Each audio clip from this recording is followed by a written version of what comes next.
میرا جو ہے وہ زیادہ تر میری توجہ ان لوگوں کے اوپر ہے جو کہ جنہوں نے پہلی دفعہ جوائن کیا ہے، ان کے تاثرات ہم ضرور سننا چاہیں گے۔ اس کا یہ مطلب نہیں ہے کہ جو پرانے لوگ ہیں ان کو نظر انداز کیا جائے گا، لیکن پرائرٹی لسٹ میں نئے لوگ ہوں گے۔ تو پلیز آپ سب جو نئے لوگ ہیں جن تک آواز میری جا رہی ہے انشاءاللہ تعالیٰ اور بعد میں ریکارڈنگ سے پہنچے گی، 2 منٹ کی تیاری ضرور کیجئے۔ میں نے دور قرآن سے کیا سیکھا، یہ ہے اس کا عنوان۔ اب پوری کوئی دور قرآن کو سنانا نہ شروع کر دے کہ ہمیں ایسا کرنا چاہیے، ہمیں ایسا کرنا چاہیے، ہمیں ایسا کرنا چاہیے۔ انگلی میری طرف ہے، اشارہ اپنی طرف ہے۔ میں نے 2021 کے دور قرآن سے کیا سیکھا، 1 2 باتیں جو آپ کی طبیعت میں ڈل گئی ہے انشاءاللہ تعالیٰ یہ بیان کریں گے انشاءاللہ، ٹھیک ہے؟ تو جزاکم اللہ خیراً کثیرہ، دعا سے اپنے پروگرام کا آغاز کرتے ہیں۔ اعوذ باللہ السمیع العلیم من الشیطان الرجیم من حمزہ ونفخہ ونفثہ، بسم اللہ الرحمن الرحیم۔ الحمد للہ رب العالمین، الرحمن الرحیم، مالک یوم الدین، ایاک نعبد و ایاک نستعین، اہدنا الصراط المستقیم، اہدنا الصراط المستقیم، اہدنا الصراط المستقیم، صراط الذین انعمت علیہم غیر المغضوب علیہم ولا الضالین، آمین۔ اللہ کی حمد و ثنا کے ساتھ سبحان اللہ و بحمدہ سبحان اللہ العظیم۔ کتنی تعریف کریں اپنے رب کی اور کتنا شکر ادا کریں اپنے رب کا۔ الحمدللہ رب العالمین، فبأئی آلاء ربکما تکذبان۔ اے اللہ ہم تیرے کن کن نعمتوں کا شکر ادا کریں۔ الحمدللہ، اس بات کا شکر کہ تو نے ہدایت کا راستہ دکھایا، اس بات کا شکر کہ تو نے ایمان ہمیں اتنی آسانی سے دے دیا، اس بات کا شکر کہ جہاں دنیا کے بہت سارے لوگ کہاں کہاں اپنا وقت لگا رہے ہیں، تو نے ہمیں اپنے کلام کے ساتھ جوڑ دیا۔ بہت گنہگار ہیں، غافل بھی ہیں، دنیا کی محبت بھی بسا رکھی ہے اپنے دل میں، لیکن اے اللہ آپ کی محبت اور آپ کے رسول کی محبت، آپ کے دین کی محبت، آپ کے کلام کی محبت ہمارے دلوں میں موجود ہے۔ اے اللہ اس کے صدقے اور اس محبت کے واسطے اور اس وسیلے سے ہم سب آپ سے مغفرت طلب کرتے ہیں، دنیا میں بھی، قبر میں بھی، آخرت میں بھی۔ اس دن اپنی رحمتوں میں ہم سبوں کو ڈھانپ لے یا رب العالمین۔ تو انشاءاللہ تعالیٰ آگے چلتے ہیں اللہ کی حمد اور ثنا کے ساتھ انشاءاللہ۔ الحمدللہ الذی عافانی فی جسدی ورد علی روحی وازین لی بذکری۔ شکر ہے اس نے ایک دن پھر اجازت دی، اپنے ذکر کی، الحمدللہ۔ نبی صلی اللہ علیہ وسلم کے اوپر درود اور سلام کے ساتھ اللہم صلی علی محمد وعلی آل محمد کما صلیت علی ابراہیم وعلی آل ابراہیم انک حمید مجید، اللہم بارک علی محمد وعلی آل محمد کما بارکت علی ابراہیم وعلی آل ابراہیم انک حمید مجید۔ رب اشرح لی صدری ویسر لی امری واحلل عقدۃ من لسانی یفقہوا قولی واجعل لی وزیرا من اہلی ربنا زدنا علما ربنا زدنا علما ربنا زدنا علما، اللہم فقہنا فی الدین، اللہم فقہنا فی الدین، اللہم فقہنا فی الدین، اللہم انا نسألک علما نافعا ورزقا طیبا وعملا متقبلا، آمین یا رب العالمین۔ السلام علیکم ورحمۃ اللہ وبرکاتہ۔ میرا نام نکھت حیدر ہے اور ہم لوگ انشاءاللہ تعالیٰ آج اپنی دور قرآن کی 30th کلاس شروع کر رہے ہیں، اور انشاءاللہ ہم لوگ سورہ ملک سے شروع کریں گے۔ پیچھے ہم بہت ساری چیزیں پڑھائیں، لیکن سورہ رحمان کو اگر ٹارگٹ کیا جائے، سورہ حدید کو اگر ٹارگٹ کیا جائے تو اللہ کی نعمتوں کا احساس، اللہ کی رحمانیت کی دلیل یہ قرآن، اور اللہ نے ہمیں بولنا سکھایا ہے۔ اور یہ تمام جو اسکل ہے، یہ تمام جو خوبیاں ہیں، یہ تمام جو شرف اللہ نے ہمیں دیا ہے، یہ اللہ کے کی عبادت میں ہی استعمال ہونا چاہیے، اس لیے کہ کل من علیہا فان ویبقی وجہ ربک ذو الجلال والاکرام۔ تو یہ ہے معاملہ زندگی کا، اور پھر یہی معاملہ ہے کہ کس کس چیز کو فبأی آلاء ربکما تکذبان، اپنے اللہ کے احسانات کو لکھتے چلے جائیں۔ اور اللہ رب العالمین نے کہا کہ اگر دنیا کا کے سارے درخت قلم بن جائیں اور ساتوں سمندر روشنائی، اور پھر اتنی روشنائی اور ان کو مہیا کیا جائے، اللہ کی باتیں ختم نہیں، اللہ کی باتیں ختم نہیں ہونے والی۔ تو یہ ہے ہمارا رب۔ سورہ حدید ہمیں یہ سکھاتی ہے کہ، اور آگے کی بھی صورتیں، سورہ حدید یہ سکھاتی ہے سبح للہ ما فی السماوات و ما فی الارض، اور یہ سکھاتی ہے کہ دنیا کی زندگی ایک دھوکہ ہے، ٹیپ ٹاپ، یہاں کی ساری نمائشیں، یہاں کے مقابلے، یہ سب کچھ ایک دھوکہ ہے۔ بس اس دھوکے سے جو دامن بچا کے نکل گیا وہ کامیاب ہو گیا۔ تو ساری صورتوں میں ہم قیامت، آخرت، اس کے مناظر، اللہ کی نشانیاں اور سب کچھ ہم قرآن میں دیکھتے چلے آ رہے ہیں۔ اب آج ہم الحمدللہ سورہ ملک پر ہیں، اور سورہ ملک ایک ایسی سورہ ہے کہ جس کے بارے میں نبی صلی اللہ علیہ وسلم نے فرمایا کہ قرآن کریم میں 30 آیتوں کی ایک سورہ ہے جو اپنے پڑھنے والوں کی سفارش کرتی رہے گی یہاں تک اسے بخش دیا جائے، اور وہ سورہ تبارک الذی بیدہ الملک ہے۔ ابو داؤد، نسائی، ترمذی، ابن ماجہ میں تمام حدیثیں جو ہے نا موجود ہیں۔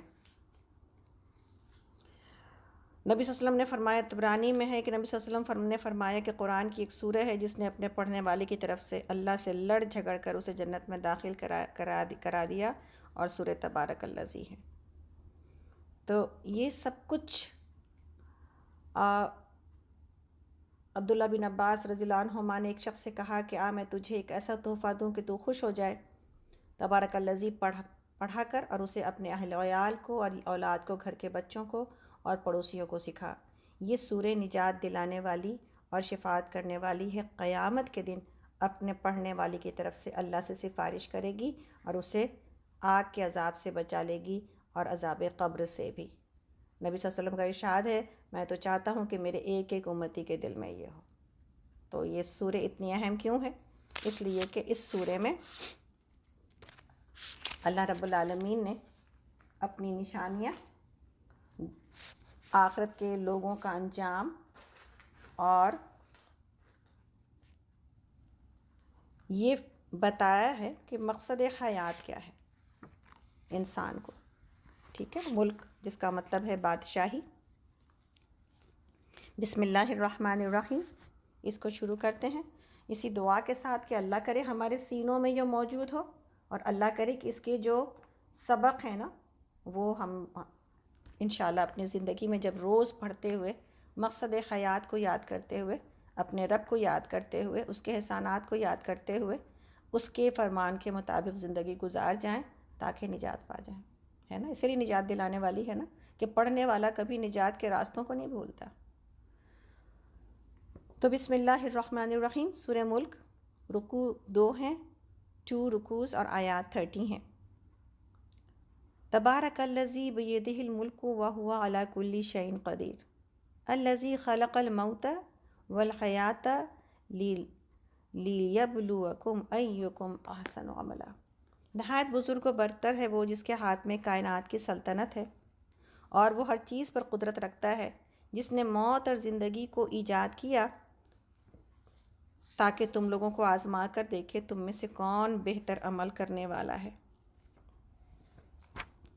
اور وہ زبردست بھی ہے اور درگزر فرمانے والا بھی، جس نے تہ برتہ 7 آسمان بنائے۔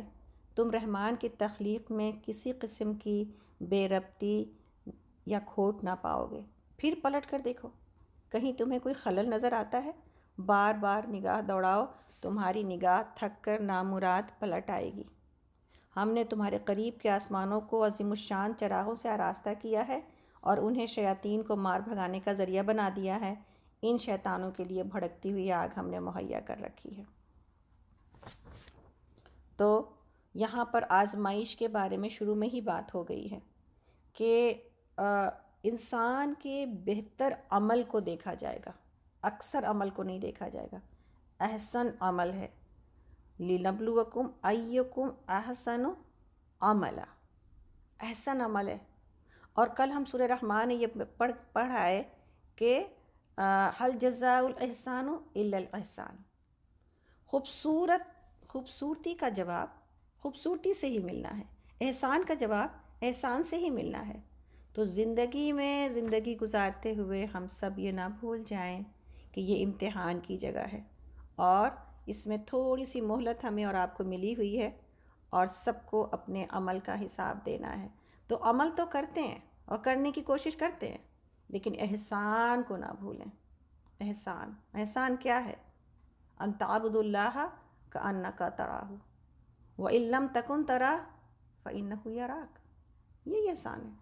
کسی بھی عمل کو کرتے وقت، یہ نماز میں ہی صرف نہیں ہے، کسی بھی عمل کو کرتے وقت، جیسے کل ہی ہم نے کہا نا، کوئی یہ نہ کہے، ہم نے پڑھی ہے یہ بات امام احمد بن حنبل کی، کہ کبھی یہ نہ کہو کہ میں تنہا ہوں، میں اکیلا ہوں۔ ہمیشہ اس بات کو یاد رکھو، اللہ رب العالمین تمہارے ساتھ ہے، اور یہ کہتے رہو کہ اللہ میرے ساتھ ہے، اللہ میرے ساتھ ہے، اللہ میرے ساتھ ہے۔ یہ کلمہ عادت بناتے ہیں نا ہم لوگ انشاءاللہ تعالی، کہ اللہ میرے ساتھ ہے۔ دنیا کی کوئی سے کوئی مشکل اور کوئی سے کوئی بری گھڑی یا اچھی گھڑی، اچھی ہے تو اللہ میرے ساتھ ہے، اس کا کرم اور اس کی عنایت ہے، اور اگر اللہ نہ کرے میرے حق میں کہیں پر کوئی تکلیف آئی ہے تو اللہ پھر بھی میرے ساتھ ہے، ان اللہ مع الصابرین۔ تو یہ ساری باتیں اللہ رب العالمین نے بتائیں، اپنے کائنات کی خوبصورتی بتائی جا رہی ہے، اور اللہ نے آسمان دنیا کو جو زینت بخشی ہے اور اس کی جو مثال دی ہے، اس کے بارے میں علماء یہ کہتے ہیں کہ جہاں اللہ نے آسمانوں کو چراغوں سے آراستہ کیا ہے، اور یہ جو ستارے ہیں ان کے تین کام ہیں، ہے نا۔ ایک تو جیسے اللہ نے کہا چراغ ہے تو روشنی ہے اس کا ذریعہ، دوسری خوبصورتی ہے، اور تیسری کیا ہے؟ رہنمائی۔ آج جب کہ جی پی ایس ہمارے پاس ہے، اور جب پہلے نہیں تھا تو یہ آسمان کے جی پی ایس یوز کیے جاتے تھے، رائٹ۔ سمندر میں، صحرا میں لوگ ستاروں سے رات کے وقت میں ستاروں سے راستے اپنے متعین کرتے تھے۔ یہی چیزیں علم والے لوگ اور علماء کرتے ہیں۔ اللہ نے آسمان کو ستاروں سے اور زمین کو علماء سے مزین کیا ہے۔ یہی تین کام ہیں: روشنی پھیلانا، دنیا کی زینت، اور لوگوں کے لیے گائیڈنس۔ تو علماء علم حاصل کرنے کی کوشش، علماء سے قریب رہنے کی کوشش، علماء کو سپورٹ کرنا، ان کے مشن میں، ان کے کام میں، اللہ کے دین میں ان کے مددگار رہنا، اور ان سے محبت رکھنا، یہ بہت ضروری عمل ہے۔ اس لیے کہ اس کے بغیر اللہ کا دین آگے بڑھ نہیں سکتا۔ اگر صحابہ نے ویسی محبت نبی صلی اللہ علیہ وسلم سے نہ کی ہوتی جیسا کہ اللہ نے ان کے دل میں ڈالی تھی، تو یہ اللہ کا دین آج تک ہمارے پاس آج نہ پہنچتا۔ تو یہ جو جاں نثار ساتھی ہوتے ہیں نا کسی بھی جو ہے وہ علم والوں کے ساتھ، یہ اس کو زندگی نہیں دیتے، اللہ کے دین کو زندگی دیتے ہیں، علم کو زندگی دیتے ہیں، اور علم نبی کی وراثت ہے، اس میں اپنا حصہ بھی پاتے ہیں۔ تو الحمدللہ رب العالمین، جو لوگ کہ اللہ کے دین کے مددگار ہیں، یعنی اللہ کے مددگار ہیں، اور جو انصار اللہ ہیں۔ اللہ تعالیٰ آگے فرماتے ہیں، جن لوگوں نے اپنے رب سے کفر کیا ان کے لیے جہنم کا عذاب ہے، اور وہ بہت ہی برا ٹھکانہ ہے۔ جب وہ اس میں پھینکے جائیں گے تو اس کے دہاڑنے کی ہولناک آوازیں سنیں گے، اور وہ جوش کھا رہی ہوگی، شدت غضب سے پھٹی جاتی ہوگی۔ ہر بار جب کوئی گروہ اور انبوہ اس میں ڈالا جائے گا، اس کے کام کرنے والے ان لوگوں سے پوچھیں گے، کیا تمہارے پاس کوئی خبردار کرنے والا نہیں آیا تھا؟ وہ جواب دیں گے، ہاں، خبردار کرنے والا ہمارے پاس آیا تھا، مگر ہم نے اسے جھٹلا دیا، اور کہا اللہ نے کچھ بھی نازل نہیں کیا ہے، تم بڑی گمراہی میں پڑے ہوئے ہو۔ اور وہ کہیں گے، کاش ہم سنتے یا سمجھتے تو آج اس بھڑکتی ہوئی آگ کے سزاواروں میں شامل نہ ہوتے۔ اس طرح وہ اپنے قصوروں کا خود اعتراف کر لیں گے۔ لعنت ہے ان دوزخیوں پر۔ آگے جو لوگ بے دیکھے اپنے رب سے ڈرتے ہیں یقیناً ان کے لیے مغفرت ہے اور بڑا اجر۔ تم خواہ چپکے سے بات کرو یا اونچی آواز سے، اللہ کے لیے یکساں ہے، وہ تو دلوں کا حال تک جانتا ہے، کیا وہی نہ جانے گا جس نے پیدا کیا ہے؟ حالانکہ وہ باریک بین اور باخبر ہے۔ وہی تو ہے جس نے تمہارے لیے زمین کو بچھایا ہے اور تابع کر دیا ہے کہ چلو اس کی چھاتی پر اور کھاؤ اللہ کا رزق، اسی کے حضور تمہیں دوبارہ زندہ ہو کر جانا ہے۔ کیا تم اس سے بے خوف ہو کہ وہ جو آسمانوں میں ہے تمہیں زمین میں دھسا دے اور یکایک یہ زمین جھکولے کھانے لگے؟ کیا تم اس سے بے خوف ہو کہ وہ جو آسمان میں ہے تم پر پتھراؤ کرنے والی ہوا بھیج دے؟ پھر تمہیں معلوم ہو جائے گا کہ میری تنبیہ کیسی ہے۔ ان سے پہلے گزرے ہوئے لوگ جھٹلا چکے ہیں، پھر دیکھ لو کہ میری گرفت کیسی سخت تھی۔ کیا یہ لوگ اپنے اوپر اڑنے والے پرندوں کو پر پھیلائے اور سکیڑتے نہیں دیکھتے؟ رحمان کے سوا کوئی نہیں جو انہیں تھامے ہوئے ہو، وہی ہر چیز کا نگہبان ہے۔ بتاؤ آخر وہ کون سا لشکر تمہارے پاس ہے جو رحمان کے مقابلے میں تمہاری مدد کر سکتا ہے؟ اصل بات یہ ہے کہ یہ انکار کرنے والے دھوکے میں پڑے ہوئے ہیں۔ یا پھر بتاؤ کون ہے جو تمہیں رزق دے سکتا ہے مگر اگر رحمان اپنا رزق روک لے؟ دراصل یہ لوگ سرکشی اور حق سے گریز پر، یعنی بغاوت اور حق کو سے بھاگنے پر اڑے ہوئے ہیں۔ بھلا سوچو، جو شخص منہ اوندھائے چل رہا ہو وہ زیادہ صحیح راہ پانے والا ہے یا وہ جو سر اٹھائے سیدھا ایک ہموار سڑک پر چل رہا ہو؟ ان سے کہو اللہ ہی ہے جس نے تمہیں پیدا کیا، تم کو سننے اور دیکھنے کی طاقتیں دیں اور سوچنے سمجھنے والے دل دیے، مگر تم کم ہی شکر ادا کرتے ہو۔ ان سے کہو اللہ ہی ہے جس نے تمہیں زمین میں پھیلایا ہے اور اسی کی طرف تم سمیٹے جاؤ گے۔ یہ کہتے ہیں اگر تم سچے ہو تو بتاؤ یہ وعدہ کب پورا ہوگا؟ کہو اس کا علم تو اللہ کے پاس ہے، میں تو بس صاف صاف خبردار کر دینے والا ہوں۔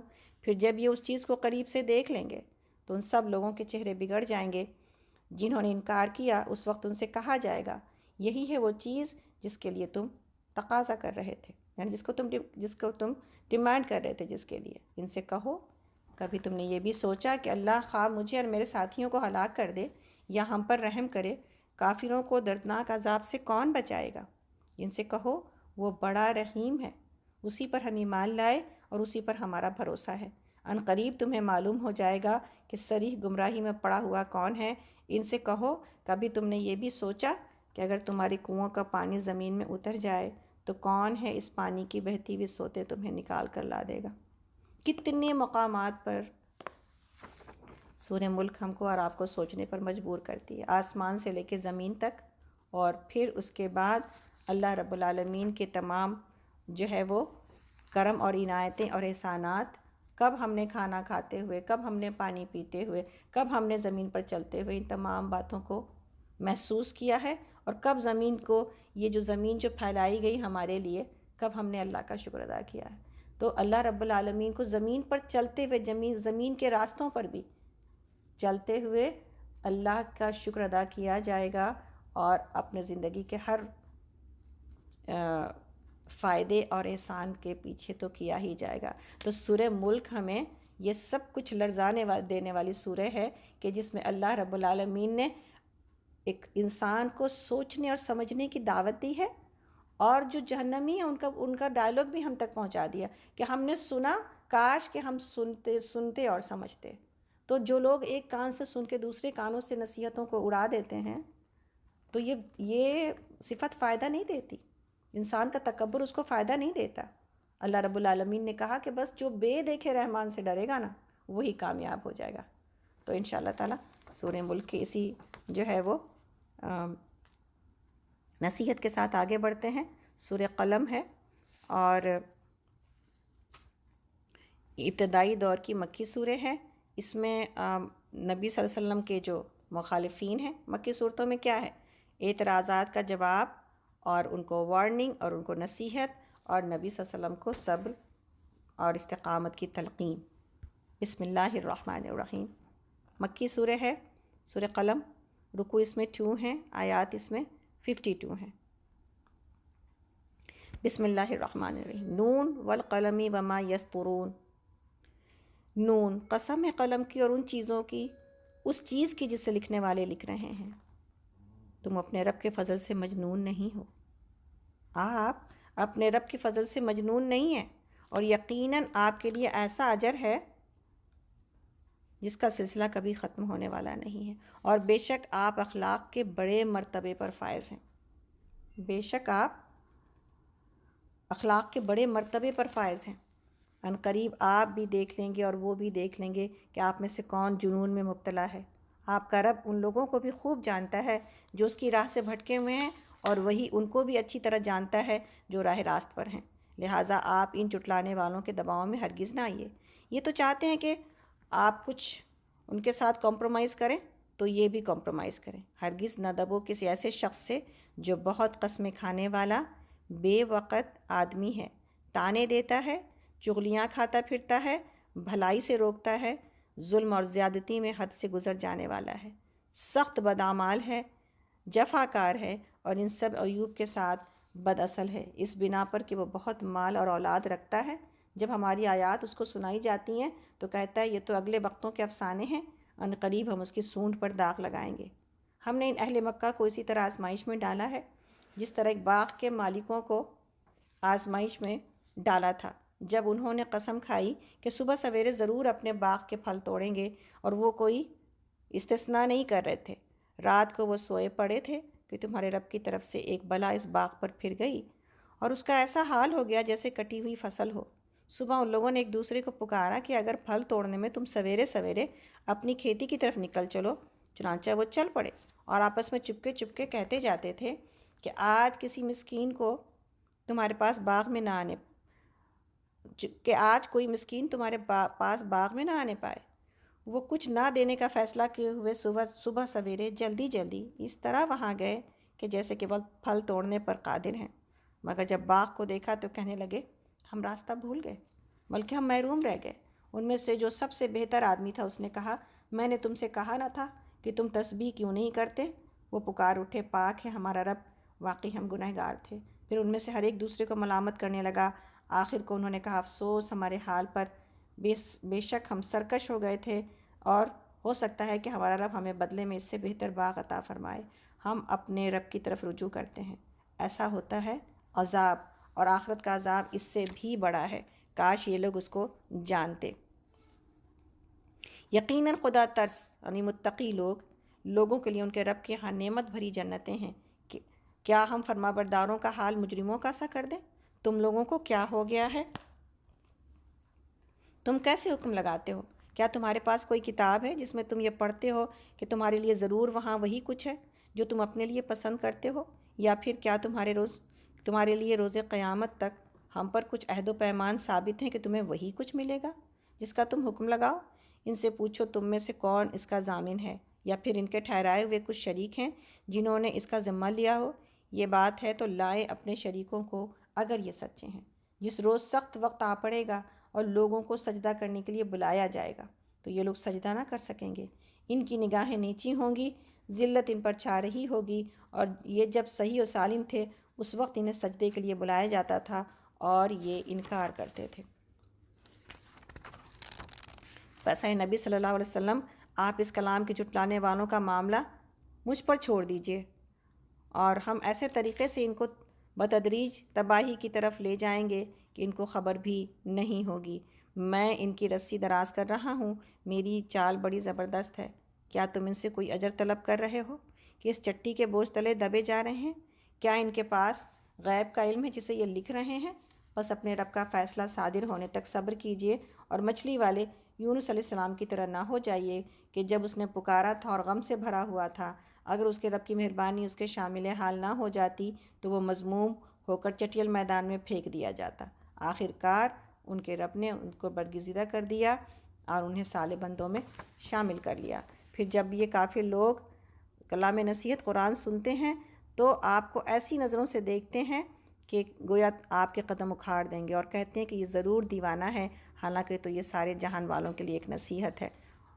تو یہاں پر سورہ قلم جو ہے نا، نبی صلی اللہ علیہ وسلم کی اس صفت کو اور اللہ رب العالمین کی اس نصیحت کو ہمیں بتاتی ہے کہ آپ نبی صلی اللہ علیہ وسلم کے اس مشرکین مکہ کی مخالفت کو دیکھیں۔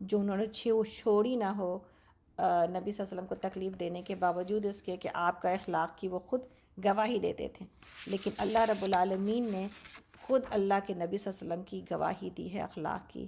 اور اصل اخلاق یہ نہیں ہے کہ جب لوگ ہمیں سر پر اٹھا رہے ہیں، ہمیں عزت دے رہے ہیں تو ہمارے پاس اخلاق ہے۔ اصل یہاں نبی صلی اللہ علیہ وسلم کی زندگی میں آپ تکلیفوں اور دکھوں کا وہ حال دیکھیں کہ جب مشرکین مکہ نے آپ سے نگاہیں اس دعوت کی وجہ سے، اللہ کی طرف بلانے کی وجہ سے، جرم بھی کیا ہے، کتنا خوبصورت، آنکھیں پھیر لیں، تو پھر بھی آپ کے اخلاق کا معیار جو ہے نا وہ کم نہ ہوا۔ اور اللہ رب العالمین نے جس کنجوسی کی طرف اور دل کی تنگی کی طرف اشارہ کیا ہے، کبھی انسان دینے سے اپنے رشتہ دار ہوں، اپنا کوئی جو ہے وہ دنیا کی مخلوق کو، اللہ کی خلقت کو، ہر ایک جو ہم سے چھو جائے نا وہ کہیں نہ کہیں نواز دیا جائے، کہیں نہ کہیں نواز دیا جائے۔ تو یہ جو صفت ہوتی ہے کہ انسان بچا بچا کے رکھتا ہے یا دوسروں سے بچانا چاہتا ہے، اس سے بڑھ کے جو صفت ہونی چاہیے کہ انسان دوسروں کو دینے کی طرف آئے۔ ابھی کل ہی بات ہو رہی تھی نا، ہم سورہ صف میں پڑھے تھے لما تقولون ما لا تفعلون، اس میں جہاں یہ بات ہے کہ اللہ کے جو ہے وہ طرف بلایا جائے گا، اس میں ہم اپنی ذات کی اصلاح پہلے ہے اور دوسروں کی بعد میں ہے، تو یہ عمل کرنا ہے۔ وہیں پر اللہ رب العالمین نے یہ کہا کہ مومن ایک دوسرے کے بھائی ہیں اور ایک دوسرے سے سپورٹ پاتے ہیں سیسا پلائی ہوئی دیوار کی طرح۔ تو ہم اپنے گھر میں، اپنی فیملی میں اور پوری کمیونٹی کو اور پوری کائنات کے سپورٹیو بننے کی دعوت دی گئی ہے۔ اس میں پوری کائنات مسلم ہے، تو ہر ایمان والا، ہم اور آپ، پوری کائنات کو جب ہم اس مسلم ہوتے ہیں، جب وہ اخلاق جو ہے وہ اپناتے ہیں، اور جب ہم لوگوں کے لیے خیر خواہی اور فلاح کا سبب بنتے ہیں، تو گویا کہ نہ صرف یہ کہ آپس میں ایک دوسرے کو سپورٹ دے کر سیسا پلائی ہوئی دیوار بنتے ہیں، بلکہ پوری کائنات کو ایک سپورٹ ملتی ہے، پورے دنیا کو ایک سپورٹ ملتی ہے، اپنے رشتہ داروں کو ایک سپورٹ ملتی ہے۔ تو یہ کیریکٹر بننا ہے، یہ کردار ہونا ہے ہم کو اور آپ کو، لیکن یہ دل کی تنگی کے ساتھ نہیں ہو سکے گا یہ سب کچھ کام نا۔ دل کی تنگی کے ابھی یہاں پہ بتائی جا رہی ہے بات، دل کی تنگی کے ساتھ کچھ بھی نہیں ہو سکتا، دنیا میں انسان ایک قدم نہیں چل سکتا۔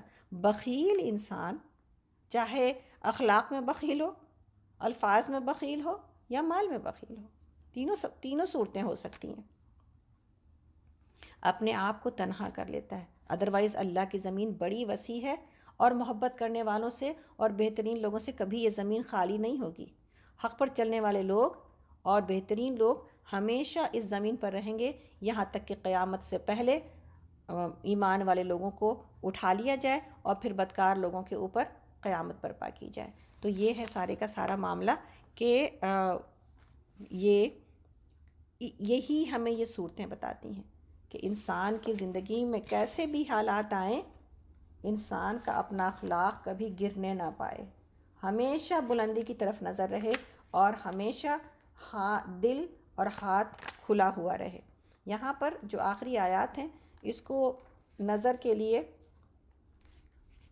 اور نظر بد کے لیے پڑھا جاتا ہے، اور مسند میں ہے کہ میری امت کی قضاء اور قدر کے بعد اکثر موت نظر سے ہوگی، اور نظر حق ہے اور انسان کو قبر تک پہنچا دیتی ہے اور اونٹ کو ہنڈیا تک۔ میری امت کی اکثر ہلاکی اسی میں ہے۔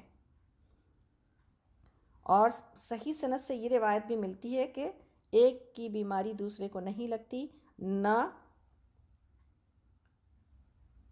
حسد کوئی چیز ہے، ہاں نظر سچ ہے، نظر سچ ہے۔ تو نظر کے لیے دعا مانگی جائے گی۔ نبی صلی اللہ علیہ وسلم نے جو حسن اور حسین رضی اللہ عنہم کے لیے دعا مانگی تھی، وہ دعا اپنے بچوں کے لیے اور اپنی فیملی کے لیے مانگی جائے۔ قل اعوذ برب الفلق، قل اعوذ برب الناس پڑھتے رہنا چاہیے۔ اس کو ہم کم تر جانتے ہیں، تو سونے کے وقت میں دیکھیں آپ، فجر کے وقت کے اذکار میں یہ موجود ہے، رات میں سوتے وقت اپنے جسم کے اوپر پھیرنا موجود ہے، اور نبی صلی اللہ علیہ وسلم نے ان دونوں صورتوں کو ہر نماز کے بعد پڑھنے کا حکم دیا ہے۔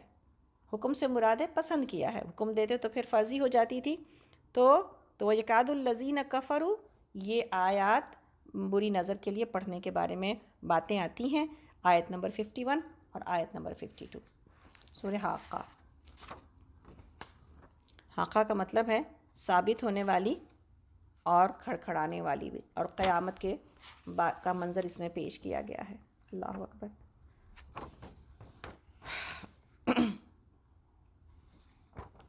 بسم اللہ الرحمن الرحیم۔ سورہ حاقہ جو کہ مکی سورہ ہے، رکوع اس میں 2 ہیں اور آیات اس میں 52 ہیں۔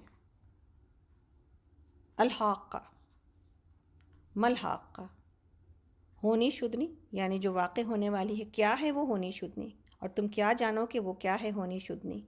سمود اور عاد نے اس اچانک ٹوٹ پڑنے والی آفت کو جھٹلایا تو سمود ایک سخت حادثے کے ہلاک کیے گئے اور عاد ایک بڑی شدید طوفانی آندھی سے تباہ کر دیے گئے۔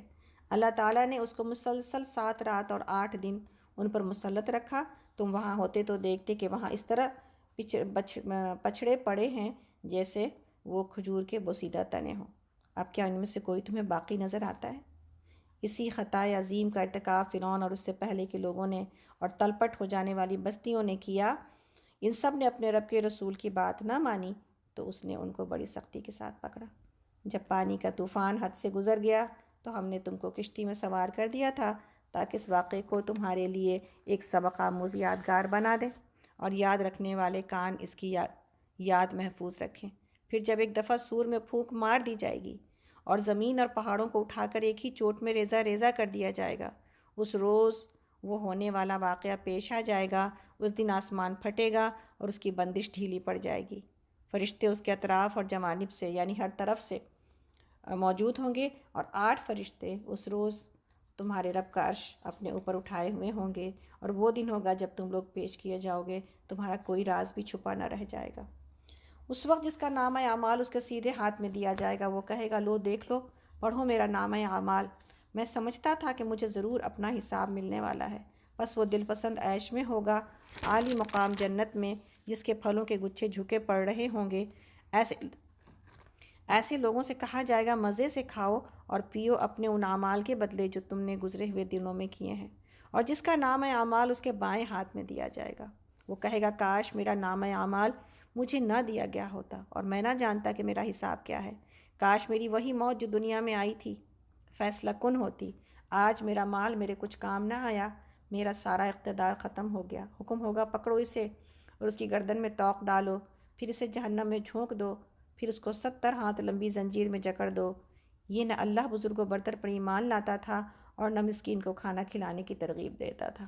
ربنا لا تجعلنا منہم، آمین۔ لہٰذا آج نہ اس کے پاس یہاں اس کا کوئی یار غمخوار ہے اور نہ زخموں کے دھون کے سوا اس کے لیے کوئی کھانا جسے خطا کاروں کے سوا کوئی نہیں کھاتا۔ بس نہیں، میں قسم کھاتا ہوں ان چیزوں کی بھی جو تم دیکھتے ہو اور ان کی بھی جنہیں تم نہیں دیکھتے۔ یہ ایک رسول کریم کا قول ہے، کسی شاعر کا قول نہیں ہے، تم لوگ کم ہی ایمان لاتے ہو، اور نہ یہ کسی کاہن کا قول ہے، تم لوگ کم ہی غور کرتے ہو۔ یہ رب العالمین کی طرف سے نازل ہوا ہے۔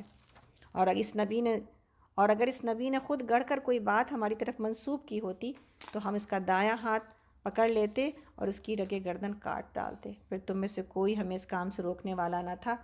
در حقیقت یہ پرہیزگار لوگوں کے لیے ایک نصیحت ہے، اور ہم جانتے ہیں کہ تم میں سے کچھ لوگ جھٹلانے والے ہیں۔ ایسے کافروں کے لیے یقیناً یہ حسرت کا باعث ہے اور یہ بالکل یقینی حق ہے۔ بس اے نبی صلی اللہ علیہ وسلم اپنے رب عظیم کے نام کی تسبیح کیجیے۔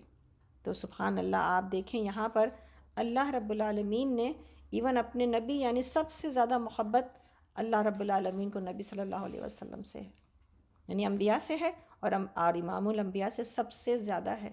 لیکن اس کے باوجود، اور جو مقام اور مرتبہ ہے اللہ کے نبی صلی اللہ علیہ وسلم کا کہ آپ کو مقام محمود عطا کیا گیا ہے، اس کے باوجود اللہ کی نافرمانی کی سزا سے ایون انبیاء اور سب سے پیارا بندہ بھی نہیں بچ سکتا۔ تو پھر سورہ حاقہ ہمیں یہ بتاتی ہے کہ یہ ساری جو ہونی شدنی ہے نا اور آنے والی ہے، اور اس کے جو مکالمے اور اس کی جو تصاویر، جو مناظر اللہ رب العالمین نے ہمارے سامنے پیش کیا ہے، یہ سب کچھ مذاق نہیں ہے، یہ سب یقینی بات ہے۔ انسان اپنے بارے میں دیکھے کہ اس کا نامہ اعمال وہ کس چیز کی تیاری کر رہا ہے، نامہ اعمال کو داہنے ہاتھ میں لینے کی یا کسی اور ہی فکر میں دنیا میں زندگی گزار رہا ہے۔ سورہ المعارج۔ معارج کا مطلب عروج ہے، بلندی سے ہے، اور سیڑھیاں بھی اس کا مطلب لیا گیا ہے۔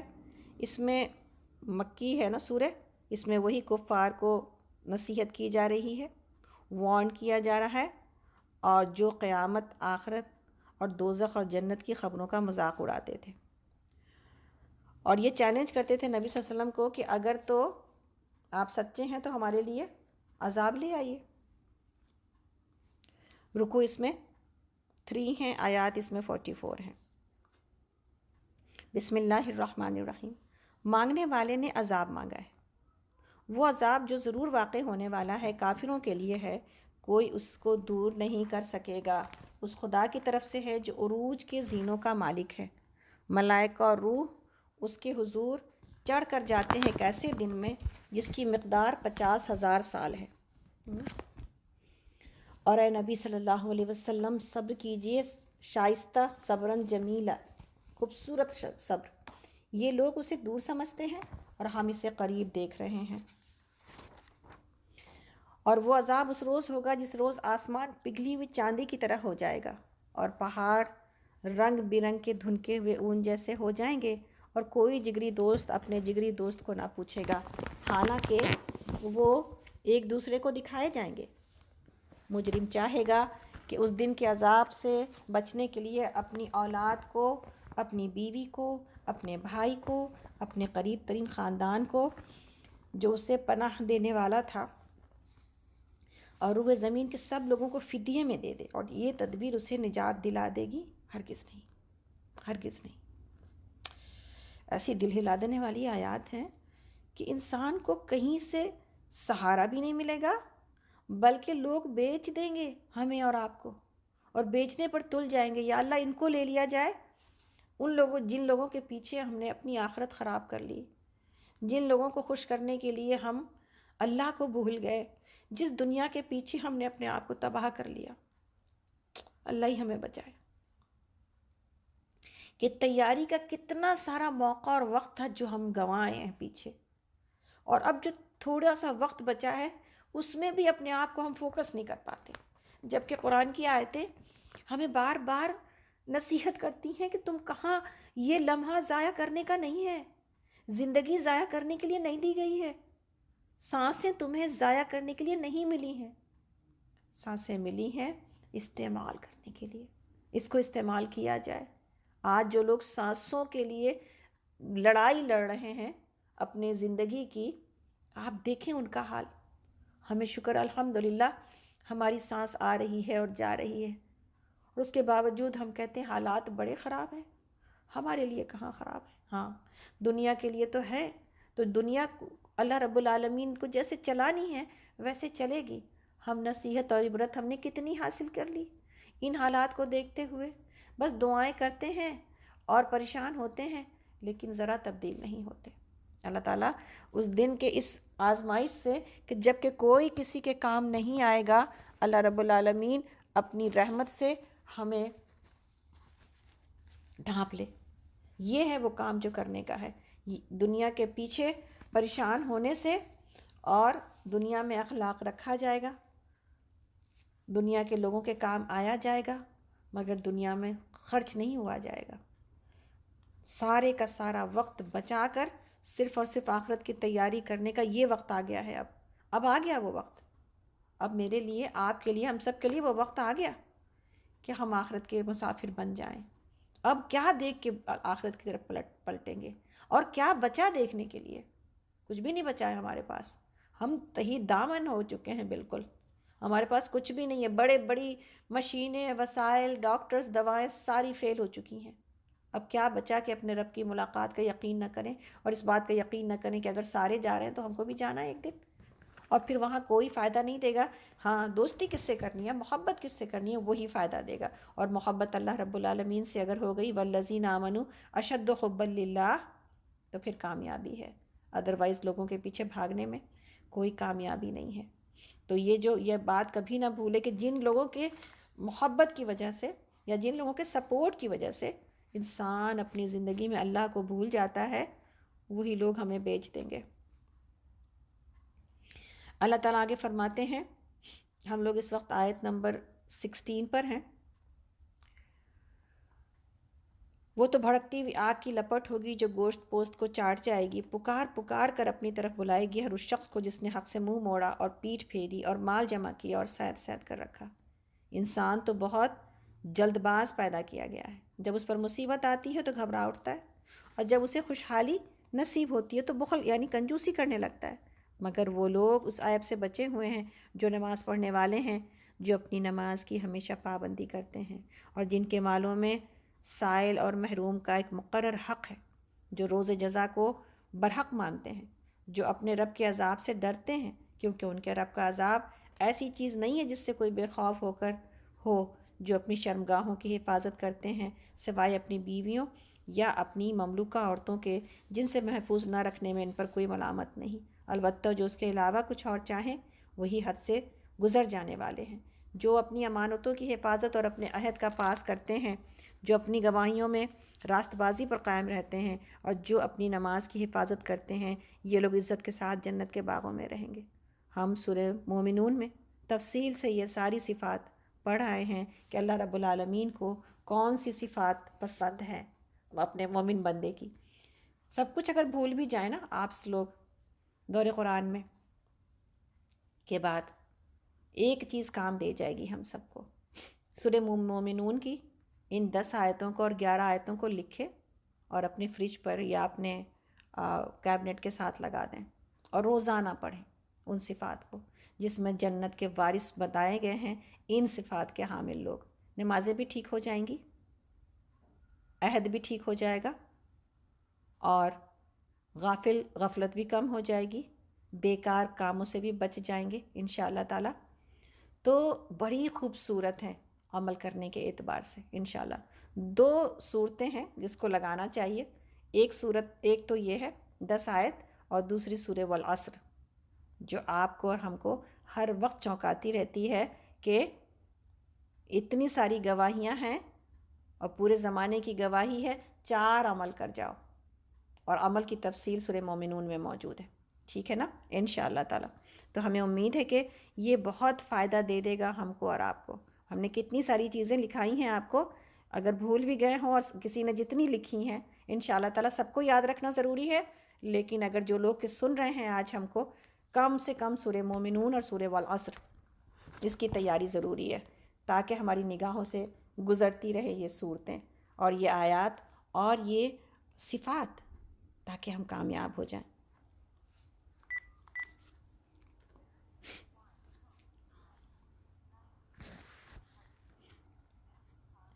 پس اے نبی کیا بات ہے، ہم لوگ اس وقت آیت نمبر سورہ معارج کی آیت نمبر 36 پر ہیں۔ پس اے نبی کیا بات ہے کہ یہ انکار کرنے والے دائیں اور بائیں سے گروہ در گروہ آپ کی طرف دوڑے چلے آ رہے ہیں۔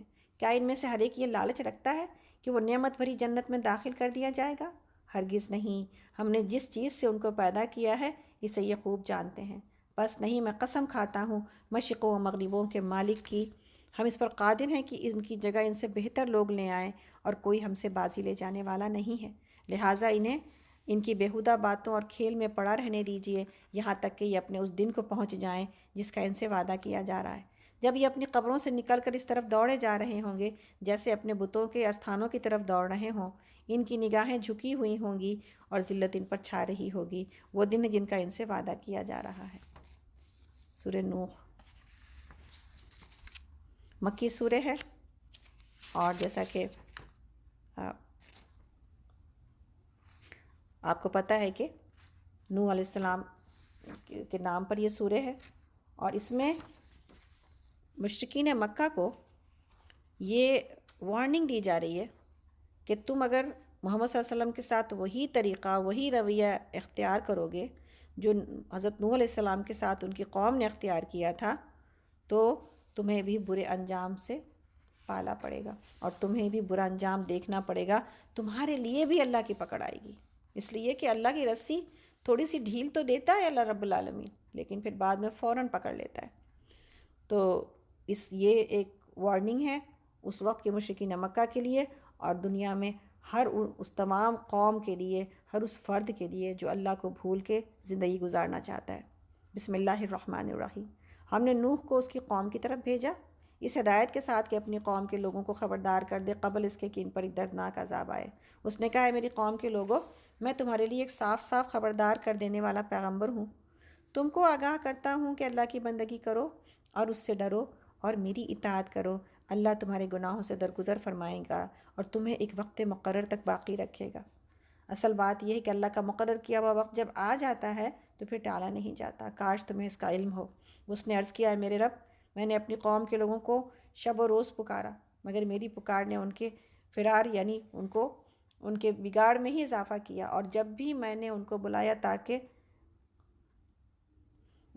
تو انہیں معاف کر دے، انہوں نے کانوں میں انگلیاں ٹھوس لیں اور اپنے کپڑوں سے منہ ڈھانک لیے اور اپنی روش پر اڑ گئے اور بڑا تکبر کیا۔ پھر میں نے ان کو ہاں کے پکارے دعوت دی، پھر میں نے علانیہ بھی ان کو تبلیغ کی اور چپکے چپکے بھی سمجھایا۔ میں نے کہا اپنے رب سے معافی مانگو، بے شک وہ بڑا معاف کرنے والا ہے۔ وہ تم پر آسمان سے خوب بارشیں برسائے گا، تمہیں مال اور اولاد سے نوازے گا، تمہارے لیے باغ پیدا کرے گا اور تمہارے لیے نہریں جاری کر دے گا۔ تمہیں کیا ہو گیا ہے کہ اللہ کے لیے تم کسی وقار کی توقع نہیں رکھتے، حالانکہ اس نے طرح طرح سے تمہیں بنایا ہے؟ کیا تم دیکھتے نہیں ہو کہ اللہ نے کس طرح 7 آسمان تہ پر تہ بنائے اور ان میں چاند کو نور اور سورج کو چراغ بنایا؟ اور اللہ نے تم کو زمین سے عجیب طرح اگایا، پھر وہ تمہیں اسی زمین میں واپس لے جائے گا اور اس سے یکایک تم کو نکال کھڑا کرے گا۔ اور اللہ نے زمین کو تمہارے لیے فرش کی طرح بچھا دیا تاکہ تم اس کے اندر کھلے راستوں میں چلو۔ نوح علیہ السلام نے کہا میرے رب، انہوں نے میری بات رد کر دی اور ان رئیسوں کی پیروی کی جو مال اولاد پا کر زیادہ نامراد ہو گئے ہیں۔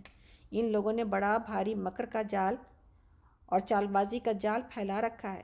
انہوں نے کہا ہرگز نہ چھوڑو اپنے معبودوں کو، اور نہ چھوڑو ودّا اور سوا کو، اور نہ یغوث اور یعوق اور نصر کو۔ انہوں نے بہت لوگوں کو گمراہ کیا ہے، اور تو بھی ان ظالموں کو گمراہی کے سوا کسی چیز میں ترقی نہ دے۔ اپنی خطاؤں کے بنا پر ہی وہ غرق کیے گئے اور آگ میں جھونک دیے گئے، پھر انہوں نے اپنے لیے اللہ سے بچانے والا کوئی مددگار نہ پایا۔ اور نوح علیہ السلام نے کہا میرے رب، ان کافروں میں سے کوئی زمین پر بسنے والا نہ چھوڑ، اگر تو نے ان کو چھوڑ دیا تو یہ تیرے بندوں کو گمراہ کریں گے، اور ان کی نسل سے جو بھی پیدا ہوگا وہ بدکار اور سخت کافر ہی ہوگا۔ میرے رب، مجھے، میرے والدین کو اور ہر اس شخص کو جو میرے گھر میں مومن کی حیثیت سے داخل ہوا ہے، اور سب مومن مردوں اور عورتوں کو معاف کر دیجیے، اور ظالموں کے لیے ہلاکت کے سوا کسی چیز میں اضافہ نہ کیجیے۔ آپ دیکھیں نوح علیہ السلام کی تڑف اور پکار اور آپ کی کوشش 950 سال، ہم تو 2-3 سال 10 سال کے بعد تھک کے بیٹھ جاتے ہیں کہ کون اب ان کو بولے، اب چھوڑو۔ اس لیے کہ ہمارے سامنے جو مثالیں انبیاء کی دی گئی ہیں اس مشقت کو تو ہم جانتے ہی نہیں ہیں، اور نہ کبھی قرآن کو پڑھنے کے باوجود کبھی اس بات کو سنجیدگی سے ہم نے سوچا ہے کہ نوح علیہ السلام کی 950 سال کی دعوت، اس کے بعد آپ نے اللہ رب العالمین سے دعا مانگی ہے، اور اتنی لمبی پکار ہے، ہر طرح سے آپ نے اللہ کی طرف دعوت دی ہے۔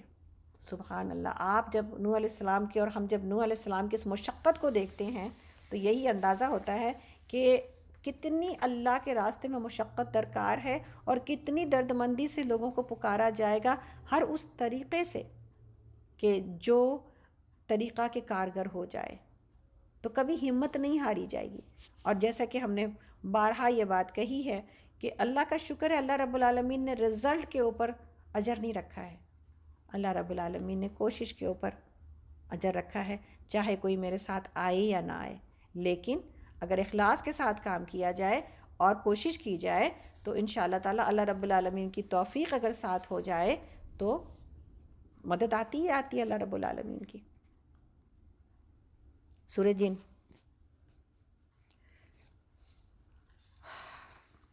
بخاری اور مسلم میں اس کے بارے میں ہے، زمانہ نزول کے بارے میں، کہ نبی صلی اللہ علیہ وسلم اپنے چند اصحاب کے ساتھ بازار اوکاز تشریف لے جا رہے تھے۔ راستے میں نخلا کے مقام پر آپ صلی اللہ علیہ وسلم نے صبح کی نماز پڑھائی۔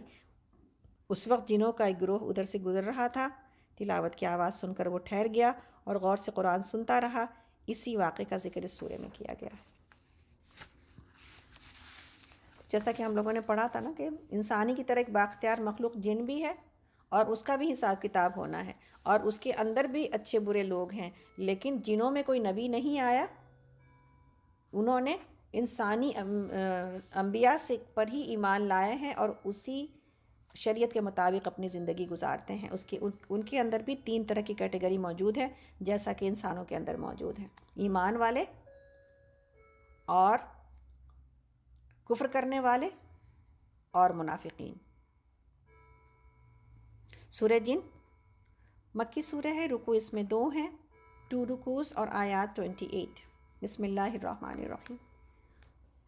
اے نبی صلی اللہ علیہ وسلم کہیے میری طرف وہی بھیجی گئی ہے کہ جنوں کے گروہ نے غور سے سنا، پھر جا کر اپنی قوم سے لوگوں سے کہا ہم نے ایک بڑا ہی عجیب قرآن سنا ہے جو راہ راست کی طرف رہنمائی کرتا ہے، اس لیے ہم اس پر ایمان لے آئے ہیں، اور اب ہم ہرگز اپنے رب کے ساتھ کسی کو شریک نہیں کریں گے. اور یہ کہ ہمارے رب کی شان بہت اعلیٰ اور عرفہ ہے، اس نے کبھی کسی کو بیوی یا بیٹا نہیں بنایا ہے. اور یہ کہ ہمارے نادان لوگ اللہ کے بارے میں بہت خلاف حق بات کہتے رہے ہیں.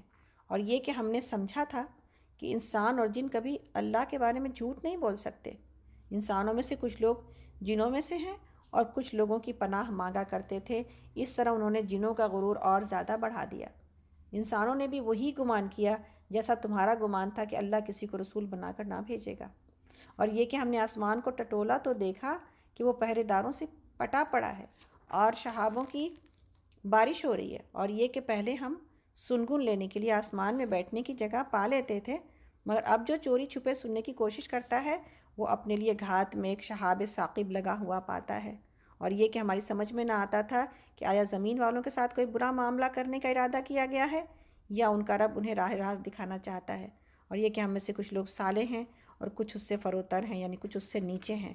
ہم مختلف طریقوں میں بٹے ہوئے ہیں اور ہم سمجھتے تھے کہ نہ زمین میں ہم اللہ کو عاجز کر سکتے ہیں نہ بھاگ کر اسے ہرا سکتے ہیں. ہم نے جب ہدایت کی تعلیم سنی تو ہم اس پر ایمان لے آئے. اب جو کوئی بھی اپنے رب پر ایمان لے آئے گا اسے کسی حق تلفی یا ظلم کا خوف نہ ہوگا. ہم میں سے کچھ مسلم اللہ کے اطاعت گزار ہیں، کچھ حق سے پھرے ہوئے ہیں. تو جنہوں نے اسلام اور اطاعت کا راستہ اختیار کر لیا انہوں نے نجات کی راہ ڈھونڈ لی، اور جو حق سے ہٹ گئے ہیں وہ جہنم کا ایندھن بننے والے ہیں. اور اے نبی صلی اللہ علیہ وسلم کہیے مجھ پر وحی بھی کی گئی ہے کہ لوگ اگر راہ راست پر ثابت قدمی سے چلتے ہیں تو ہم انہیں خوب سیراب کرتے ہیں تاکہ اس نعمت سے ان کی آزمائش کریں. اور جو اپنے رب کے ذکر سے منہ موڑے گا اس کا رب اس سے سخت عذاب میں مبتلا کر دے گا. اور یہ کہ مسجدیں اللہ کے لیے ہیں، لہٰذا ان میں اللہ کے ساتھ کسی اور کو نہ پکارو. اور یہ کہ جب اللہ کا بندہ اس کو پکارنے کے لیے کھڑا ہوا تو لوگ اس پر ٹوٹ پڑنے کے لیے تیار ہو گئے. اے نبی صلی اللہ علیہ وسلم کہہ دیجئے کہ میں تو اپنے رب کو پکارتا ہوں اور اس کے ساتھ کسی کو شریک نہیں کرتا. کہو میں تم لوگوں کے لیے کسی نقصان کا اختیار رکھتا ہوں نہ کسی بھلائی کا. کہو مجھے اللہ کی گرفت سے کوئی نہیں بچا سکتا اور نہ میں اس کے دامن کے سوا کوئی جائے پناہ پا سکتا ہوں. میرا کام اس کے سوا کچھ نہیں ہے کہ اللہ کی بات اور اس کے پیغامات کو پہنچا دوں. اب جو بھی اللہ اور اس کے رسول کی بات نہ مانے گا اس کے لیے جہنم کی آگ ہے، اور ایسے لوگ اس میں ہمیشہ رہیں گے. یہ لوگ اپنی سروش سے باز نہ آئیں گے یہاں تک کہ جب اس چیز کو دیکھ لیں گے جس کا ان سے وعدہ کیا جا رہا ہے تو انہیں معلوم ہو جائے گا کہ کس کے مددگار کمزور ہیں اور کس کا جتھا تعداد میں کم ہے. کہو میں نہیں جانتا کس چیز کا وعدہ تم سے کیا جا رہا ہے، وہ قریب ہے یا میرا رب اس میں کوئی لمبی مدت مقرر فرماتا ہے. وہ عالم الغیب ہے، اپنے غیب پر کسی کو اطلاع نہیں کرتا سوائے اس رسول کے جسے اس نے غیب کا کوئی علم دینے کے لیے پسند کر لیا ہو. تو اس کے آگے اور پیچھے وہ محافظ لگا دیتا ہے تاکہ وہ جان لے کہ انہوں نے اپنے رب کے پیغامات پہنچا دیے اور ان کے پورے ماحول کا احاطہ کیے ہوئے ہیں اور ایک ایک چیز کو اس نے گن رکھا ہے. تو یہ ہے سورہ جن. آگے سورہ مزمل. تو جن میں کیا بات سمجھ میں آئی کہ جنہوں نے سنا اور ایمان لے آئے اور ساری باتیں، ساری شریعت کی باتیں جو ان کو شرک سے اور عمل کی خرابی سے بچانے والی ہیں، وہ ساری باتیں انہوں نے نہ صرف یہ کہ ایمان لے آئے بلکہ اپنے جنوں میں جا کے تبلیغ بھی شروع کر دی. یہی ہے نا قرآن کا پیغام، اور یہی ہے کام کہ جو سنے پھر اس کو آگے بڑھائے. اس لیے کہ ذمہ داری سب کے اوپر یہی ہے. اگر ہر ایک انسان جس کو امامت کا درجہ ملا ہوا ہے اپنی اس ذمہ داری کو سمجھ جائے تو پھر یہ کام بہت آسان ہو جائے. مسئلہ یہ ہے کہ کچھ لوگ پکڑ کے لوگوں کو صحیح راستے پر لانے کی کوشش کرتے ہیں زندگی کی حقیقت سمجھانے کی کوشش کرتے ہیں اور آخرت کی یاد دہانی کی کوشش کرتے ہیں، مگر دنیا اتنی خوبصورت، دلچسپ اور انٹرٹیننگ ہے کہ انسان آخرت کو بھول جاتا ہے۔ تو میرا اور آپ کا کام یہ ہے کہ تذکیر اور یاد دہانی کے ذریعے انسانوں کو، مسلمانوں کو اللہ کا راستہ دکھاتے چلے جائیں۔ سورہ مزمل ہے، اور مزمل کا مطلب کپڑا لپیٹنے والے اور چادر لپیٹنے والے، اور اس کے بارے میں ہے یہ نبی صلی اللہ علیہ وسلم کی نبوت کی ابتدائی دور میں ہی جو ہے وہ نازل ہوئی ہے۔ اس کے بارے میں ہے کہ یہ جو لوگ تھے نا، عرب مشرکین مکہ، انہوں نے ایک بار یہ سوچا، قریش دارالندوہ میں جمع ہو کر آپس میں کہنے لگے کہ آئیں مل کر نبی صلی اللہ علیہ وسلم کا ایک ایسا نام رکھتے ہیں کہ سب کی زبان سے وہی نکلے، تاکہ باہر کے لوگ ایک ہی آواز سن کر جائیں۔ تو بعض نے کہا ان کا نام کاہن رکھو، اس پر اوروں نے کہا کہ وہ کاہن تو نہیں ہے، تو کہا اچھا پھر ان کا نام مجنون رکھ دو۔ پھر کسی نے کہا وہ مجنون بھی نہیں ہے۔ پھر بعض نے کہا ساحر رکھو، لوگوں نے کہا وہ ساحر بھی نہیں ہے۔ غرض کوئی ایسا نام نہ چن سکے یا تجویز کر سکے اور سلیکٹ کر سکے جس پر سب کا اتفاق ہو۔ تو یہ مجمع یوں ہی اٹھ کھڑا ہوا۔ تو نبی صلی اللہ علیہ وسلم یہ خبر سن کر منہ لپیٹ کر کپڑا اوڑھ کر لیٹ رہے۔ تو جبرائیل علیہ السلام تشریف لائے اور اسی طرح یعنی اے کپڑا لپیٹ کر اوڑھنے والے کہہ کر آپ کو مخاطب کیا۔ تو یہاں پر سورہ شروع ہوتی ہے، مکی سورہ ہے، رکوع اس میں 2 ہیں، آیات اس میں 20 ہیں۔ بسم اللہ الرحمن الرحیم۔ اے اوڑھ لپیٹ کر سونے والے،